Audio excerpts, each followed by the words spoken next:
Estamos de volta com o programa Bíblia Fácil, hoje aprendendo sobre salvação. O ser humano caiu, a consequência natural foi a morte, mas Deus estabeleceu um plano para resgatar o homem da morte eterna. E vamos aprender mais sobre esse plano agora no segundo bloco. Antes, uma pergunta do Marcelo. Não sei nem se é uma pergunta, mas é uma observação, uma colocação no raciocínio do Arne, falando até um pouco do tema anterior que a gente estudou sobre a Bíblia. E o seguinte, o tanto que é tremendo assim, a vericidade da Bíblia, porque assim, o que nós estamos falando aqui de salvação, está falando o quê? A iniquidade se multiplicará, né, no fim dos tempos, né? Eu não tenho aqui a referência, mas esse versículo eu tenho ele assim no coração, não sei aqui a referência.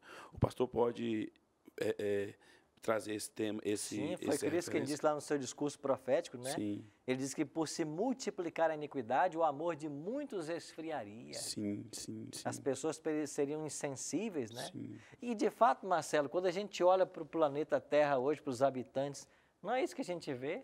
Sim. A grande maioria das pessoas num estágio de insensibilidade, cada um vivendo sua vida sem se importar com o próximo, o individualismo, não é isso? Sim. E como Deus vai resolver isso tudo? Vamos ler um texto que é chave? João, Evangelho de São João, capítulo 3, verso 16. Esse pode ser considerado o verso áureo da Bíblia, porque Deus amou o mundo de tal maneira que deu o seu Filho unigênito, para que todo aquele que nele crê não pereça, não morra, mas tenha o quê? A vida eterna. Esse é o plano de Deus. Então, como que o ser humano pode ter vida eterna? Aceitando o Filho de Deus. Então, é Cristo, com sua morte, que vai salvar o homem do pecado. Aqui em João 12:47, Jesus disse, se alguém ouvir as minhas palavras e não as guardar, eu não o julgo, porque eu não vim para julgar o mundo, eu vim para fazer o quê? Salvá-lo. Então, Cristo é o Salvador. Ele veio para salvar o mundo. Então, nós temos que aceitar a Cristo como Salvador para termos vida eterna. É o que falamos no primeiro bloco. Você merecia morrer em Adão, mas como Cristo nunca pecou e morreu, Ele oferece para você essa vida de crédito. Quando eu aceito a Cristo como meu Salvador, eu tomo posse da vida eterna. Essa vida eterna, ela vai ser dada de fato quando Cristo voltar. E eu que tenho Cristo no coração, posso até morrer. Mas Jesus falou assim, aquele que crê em mim, ainda que morra, viverá. Então a primeira morte, a gente pode até ser chamado a enfrentá-la. Que essa primeira morte é um sono, né? Todos um dia voltarão desse sono. Quer seja salvo, quer seja perdido. Todos voltarão. Mas da morte eterna, só vai escapar quem tem Cristo no coração. Sim, minha Eu sou amiga. uma criança que não tem ainda o entendimento. E ela partindo, né? Como é que fica a situação? Ela será salva? Tem um texto que nos ajuda em Atos 17, verso 30. Se você quiser até ler aí. Nós estamos em João, né? É o próximo livro da Bíblia aí. Atos 17, dê uma olhadinha no verso 30. Página 744. Ora, não levou Deus em conta os tempos da ignorância. Agora, porém, notifica aos homens que todos em toda parte se arrependam. Não levou Deus em conta o tempo da ignorância. Existem na Bíblia reclames, né? Leis, ordenanças. Se a Bíblia me orienta a fazer alguma coisa e eu não sei, porque eu não aprendi isso e eu não pratico, Deus não vai me cobrar isso. Certo? Deus vai cobrar de cada nós aquilo que a gente sabe. Agora pensa numa criança que não tem consciência ainda da existência dela, né? Nem sabe nem que ela existe. A gente começa a ter essa consciência, eu não sei com que idade exatamente, mas talvez com 2, 3 anos, você começa a perceber que você é um ser, né? Mas quando é que você percebe que você é um ser moralmente responsável? Talvez com 7, 8 anos, não sei. Quando você começa já a entender que você tem responsabilidades, que há o certo e o errado. Uma criança nessa fase anterior, que não tem essa consciência, Deus não pode condená-la porque ela não tem esse conhecimento, essa opção da escolha. Então, a minha visão particular é que Deus vai salvar todas elas. Porque Ele não pode condenar se elas não escolheram mal. Se elas não tiveram idade suficiente para escolher entre o bem e o mal. Como Deus é amor, eu acredito que Ele vai salvar a todas. Pedro? Não, completando, indo em cima do que você falou mais cedo, sobre o tempo da ignorância. Então, fico com duas perguntas. Primeiro, ao contrário senso, né? Já que estamos falando da salvação humana, né, da vida eterna, era muito mais fácil deixar todo mundo na ignorância, ainda que fosse uma desobediência à Bíblia. A gente vai pregar a palavra. Mas todos seriam salvos, se fosse isso. E dois, serão 2 e 3, né? O que é crer em Cristo? Crer na obra expiatória. E como eu, sendo todo mal, nascendo com pecado em mim, como Paulo diz, se o bem que eu quero fazer eu não faço, o mal que não quero faço e refaço. Estou sendo escravo do pecado, como posso amar o divino? Amar algo que é apenas por mim, sem nenhuma influência. Eu acho que você foi na essência do estudo de hoje, a sua fala. Como que eu posso aceitar esse Cristo? Como que eu posso ser salvo por Ele? Primeiro, eu tenho que crer na existência dEle. Eu tenho que acreditar que Deus existe, que enviou o seu Filho para que morressem no meu lugar. Agora que eu creio que Ele existe, eu vou permitir que Ele seja o Senhor da minha vida. Eu vou me submeter a Ele. É um senhorio que eu quero que Ele exerça sobre mim. Por isso Paulo também disse que ele era escravo de Cristo, né? Nós somos servos, escravos de Cristo, não é isso? Ele muda a serventia, ele deixa de servir ao pecado para servir a Cristo. Para servir a Cristo. Mas continua escravo. Continua escravo, mas agora é de Cristo. Ou seja, a nossa vontade, ela é submissa à vontade de Cristo. Então, aceitar Cristo como Salvador é entrar numa relação com Jesus Cristo. É entender que Ele existe e passar a tê-lo como Salvador. Numa relação de amor, de confiança, de crescimento. É um ser real, com quem você conversa todos os dias, com quem você abre o seu coração e expõe para Ele tudo que está se passando na sua vida. É um ser que você percebe as ações dEle na sua vida. Ele fala com você através das impressões do Espírito, fala através da palavra. E quanto mais Ele fala, quanto mais eu converso com Ele, mais amigos a gente se torna. É esse crescimento nesse relacionamento com Jesus que assegura a minha vida eterna e a minha salvação. Então é algo gradual, não gradual. É algo impactante, não claro, é uma gradual. Transformação única. Gradual. Uma criança, lembra de uma criança? Uma criança começa a falar as coisas, depois ela começa a montar uma frase, depois ela começa a raciocinar. Jesus não falou para Nicodemos, né? Aquele que nasce... Deve nascer de novo. É uma criança, você nasceu de novo. Então a experiência religiosa é como uma criança, você vai crescendo em relacionamento, e vai aprofundando o seu conhecimento, sua experiência com Deus. Mas é possível o homem escolher isso? É realmente a divergência doutrinária que bate aqui. Se é entre o livre-arbítrio e a existência dele ou não. Claro, nós temos o livre-arbítrio. Então nós temos que dizer sim. Nós temos que permitir que o Espírito faça agora a obra em nós. Então, a permissão sou eu quem dou, mas a obra quem faz é o Espírito Santo. Jesus definiu a obra do Espírito Santo como nos convencer do pecado, da justiça e do juízo. Então, é o Espírito operando em mim que me leva a não ser essa pessoa carnal, com paixões desenfreadas, que faz o mal, que só quer o mal. Esse ser humano que naturalmente é carnal, vendido para o pecado, agora ele se converte. Essa é a expressão bíblica, né? Ele se converte numa nova criatura. Porque agora Cristo vai reinar. Os motivos são os de Cristo. As intenções são as de Cristo. Eu olho o mundo como Jesus olhava. Eu vou me comportar como Ele se comportava. Essa mudança a gente chama de salvação. Feliz de Nória? Pastor, a salvação depende das nossas obras? Não. Qual o valor das obras da nossa vida cristã? Muito boa a sua pergunta. Salvação depende de obra? Não. O que nós lemos em João 3,16? Porque Deus amou muito da maneira que deu o seu Filho para que todo o que nele crê não pereça. Eu sou salvo por crer em Jesus Cristo. Aí tem um outro texto. Abra sua Bíblia comigo aqui. E vocês estão aqui? Efésios capítulo 2. Vamos lá para Efésios capítulo 2, ouvir o apóstolo Paulo. Página 787. Página 787. Efésios capítulo 2, olha o verso 8.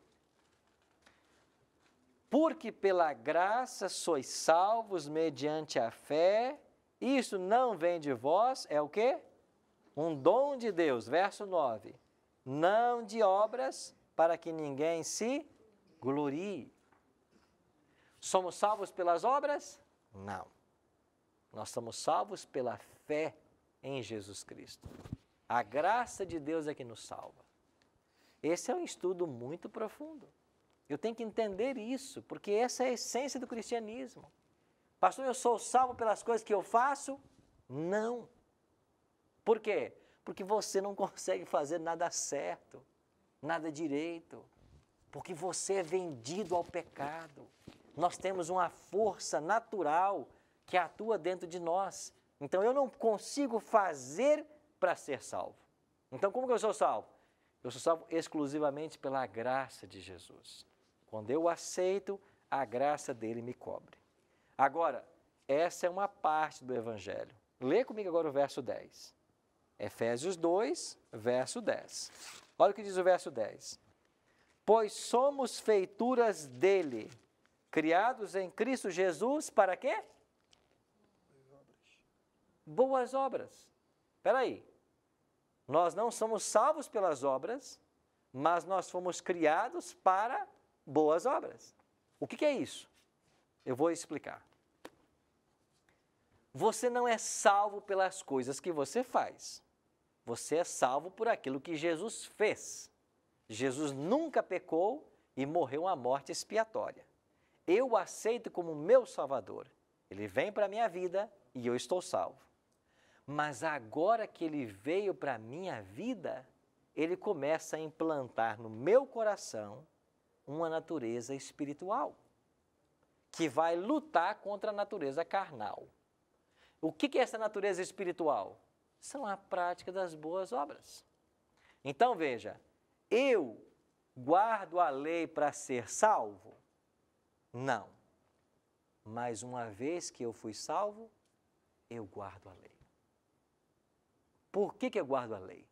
Porque Cristo agora assumiu o controle da minha vida. Eu pratico boas obras para ser salvo? Não. Mas uma vez que Cristo me salva, eu pratico boas obras. E por que eu pratico? Porque eu fui salvo. Todo mundo quer, sempre falando, todo mundo quer ir para o céu, mas ninguém quer morrer. E tem um pensamento que, assim, eu muitas vezes me peguei pensando nisso, e eu acho que isso é recorrente e pouco comentado. Eu queria que o senhor falasse a respeito, que é o seguinte: dentro da igreja em si, das igrejas, as pessoas falam muito em céu, que amam a Deus, e às vezes a gente vê assim uma coisa tão mecânica que a gente não sabe se o cara quer ir para o céu, e o cara que eu falo, eu também estou incluso, porque a gente ama a Deus verdadeiramente, ou se a gente quer ir para o céu com medo do inferno. Eu queria que o senhor discorresse em cima disso. Nós queremos o céu porque almejamos tudo o que é bom ou queremos evitar o que é trágico? Eu acho que as duas coisas. Eu não posso ignorar também que o destino do ímpio vai ser queimar no fogo. É isso que ensina Apocalipse, capítulo 20, versos 7 a 9. O ímpio vai queimar mesmo, literalmente, até ser destruído. Então, eu tenho que olhar os dois lados. Então, eu tenho que escolher. É uma escolha racional. Espera aí, eu não quero ser morto. Eu quero viver eternamente. Então, e qual é o caminho para viver eternamente? É conhecer mais desse Deus. Que Deus é esse? É um Deus que morreu por você. Um Deus que te ama, que quer o seu bem. Então, eu acho que esse é o Evangelho. O Evangelho é boas novas, é a boa notícia de que nós não precisamos morrer e nem ser destruídos. Porque o pecado que você causou, que nós cometemos, que merecíamos a morte, ele foi pago. O preço do nosso pecado foi pago para que nós tivéssemos vida. Isso é salvação. Então, eu queria mostrar um outro texto, antes da palavra a Simone. Olha o que a palavra de Deus nos diz aqui, Romanos 5,18. Pois assim como por uma só ofensa veio o juízo sobre todos os homens para condenação, assim também por um só ato de justiça veio a graça sobre todos os homens para a justificação que dá vida. Ou seja, um homem, Adão, outro homem, Jesus. Então, tudo que nós perdemos em Adão, nós recuperamos em Jesus. Salvação é isso. Agora, se eu não me relacionar com esse Cristo, se eu não procurar conhecer a sua história, os seus ensinos, se eu não procurar viver a religião, que esperança eu vou ter de salvação e vida eterna? Então, tudo que o céu podia fazer para a nossa salvação, o céu fez. E agora entra uma questão que o Pedro mencionou há pouco. Livre-arbítrio. É isso que eu e você temos. Você pode escolher se render a Cristo, entregar sua vida a Ele, viver para Ele, na esperança da vida eterna, ou você pode escolher viver de acordo com a sua própria consciência, ser verdade para você mesmo, continuar acreditando nas filosofias que você sempre acreditou, na tradição que você sempre abraçou. Você pode.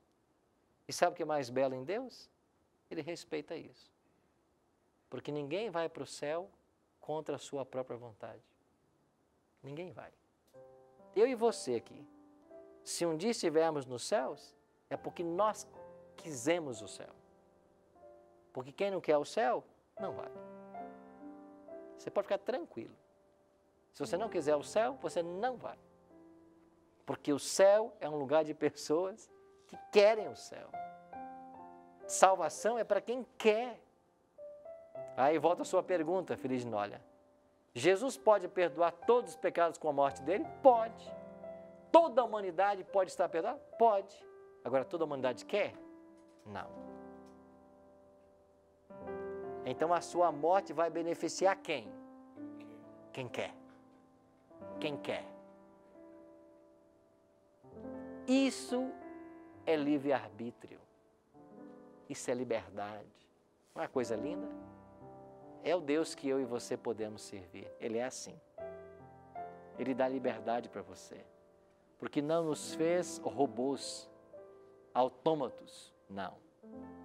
Deus criou eu e você, pessoas inteligentes, para escolher. Arautos do Rei vai cantar uma música agora, e eu queria dizer para você que está me assistindo aí, você pode escolher continuar rejeitando esse livro, não acreditando nas suas histórias. Você pode escolher continuar sendo um ateu, um agnóstico. Você pode escolher continuar crendo nas filosofias que você sempre creu, nas tradições que você sempre abraçou. Você pode. Agora, se você quer vida eterna, só há um caminho: Jesus Cristo. Porque ninguém pode livrar você da morte eterna, a não ser Ele. E por que Ele pode? Porque Ele morreu no seu lugar. Isso mesmo. Ele tanto te amou que Ele morreu no seu lugar, para que você tivesse uma segunda chance. Você está tendo hoje uma segunda chance. Enquanto ouvimos agora a respeito dessa salvação maravilhosa, da graça que pode nos abraçar, de tão grande expectativa das coisas eternas, queria que você pensasse: você vai permitir que Cristo entre no seu coração? Você vai deixar que Cristo reine na sua vida? Você vai tê-lo como Salvador pessoal? Pense nisso agora.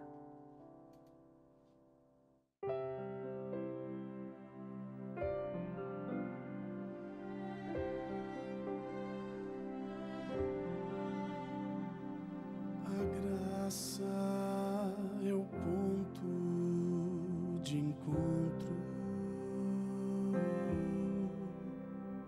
lugar onde os fardos se espalham no chão, onde todo que chega cansado tranquilo descansa o seu coração. A graça se explica em uma cruz, mas posso entender o que o céu me traduz. A morte era minha sentença, mas agora sou livre em Jesus.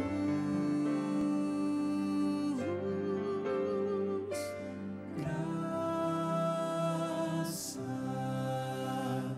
simples assim, perdão se recebe, se aceita e fim.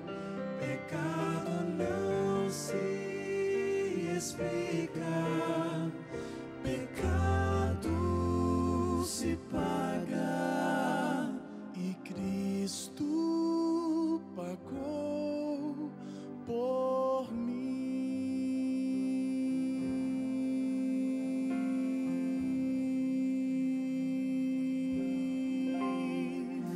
Havia imensa separação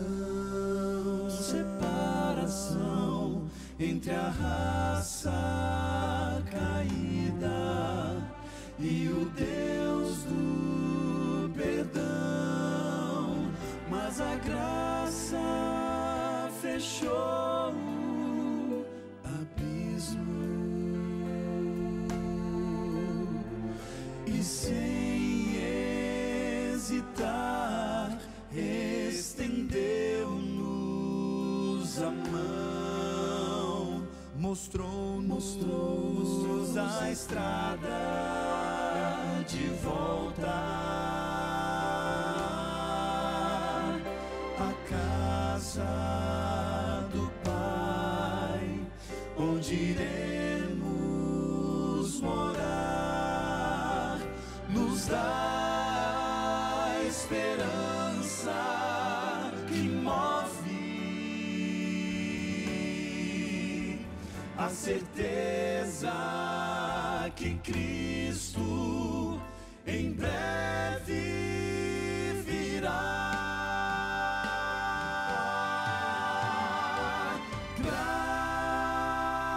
Graça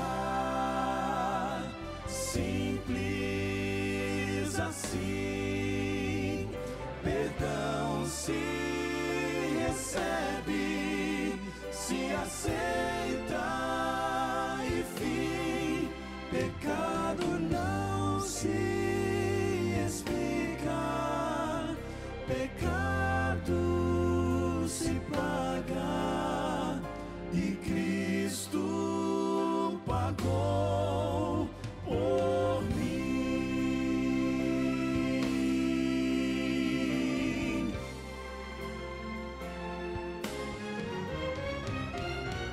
Graça simples assim, perdão se recebe, se aceita e fim. Pecado não se explica, pecado se paga e Cristo pagou por mim.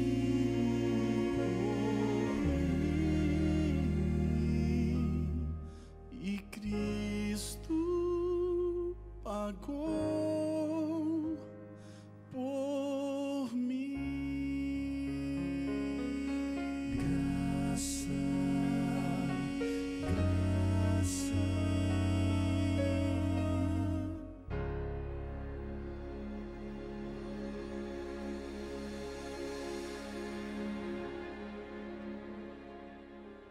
É assim que nós somos salvos, exclusivamente pela graça em Jesus Cristo. O preço do nosso pecado, Ele pagou na cruz. Agora a pergunta que fica para você é: você vai aceitar esse oferecimento do céu? Deus não tinha um dom maior para oferecer senão o seu Filho. E tudo que Ele tinha, Ele ofereceu. E o que nós vamos fazer hoje? Nós vamos abrir o nosso coração à influência do Espírito Santo e permitir que esse Cristo seja entronizado e assuma o controle da nossa vida. Nós vamos permitir que esse livro seja o nosso guia, seja o referencial de verdade. Tudo que ele disser nós vamos seguir? Ou continuaremos ou queremos um cristianismo do nosso jeito? Eu faço as coisas como eu acho que é certo, como a tradição me ensinou, como meu pai, meu avô, meu bisavô ensinou. Talvez, por mais sinceros que eles tenham sido, eles não ensinaram aquilo que era correto. Nós temos que entender isso. Se ensinaram o que é correto, vamos nos manter nesses princípios. Se não, nós precisamos tomar uma outra direção. Agora, Deus nunca vai forçar eu e você a nada.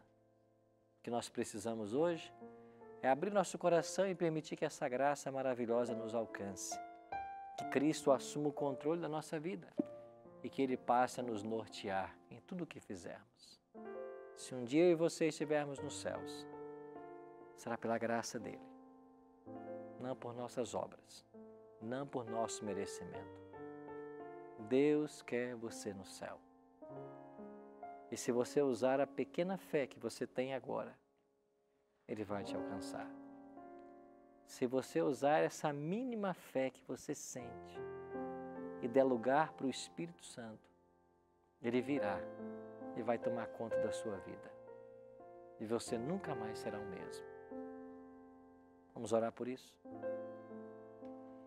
Pai Santo, queremos abrir-te o nosso coração nesta hora e pedir que o Teu bom e Santo Espírito faça nele morada. Queremos, bom Deus, que Jesus habite no interior do nosso ser e controle toda a nossa vida. Queremos que essa graça maravilhosa que foi manifestada na cruz do Calvário alcance hoje o nosso coração. Queremos nos despir de nossas vestes de justiça e aceitarmos o manto santo da justiça de Cristo. Queremos deixar de confiar nas nossas obras, naquilo que às vezes aprendemos como o caminho da salvação, para acreditarmos no caminho que o Senhor traçou e que é eterno. Por isso, aceita a nossa entrega. Venha morar em nosso coração e nos conceder a salvação que nós tanto precisamos. Em nome de Cristo nós te oramos. Amém. Muito obrigado, amigo, pela sua companhia no programa de hoje. Na semana que vem, a gente se reúne para mais uma etapa da salvação. Vamos aprender sobre santificação. E eu espero você aqui no Bíblia Fácil.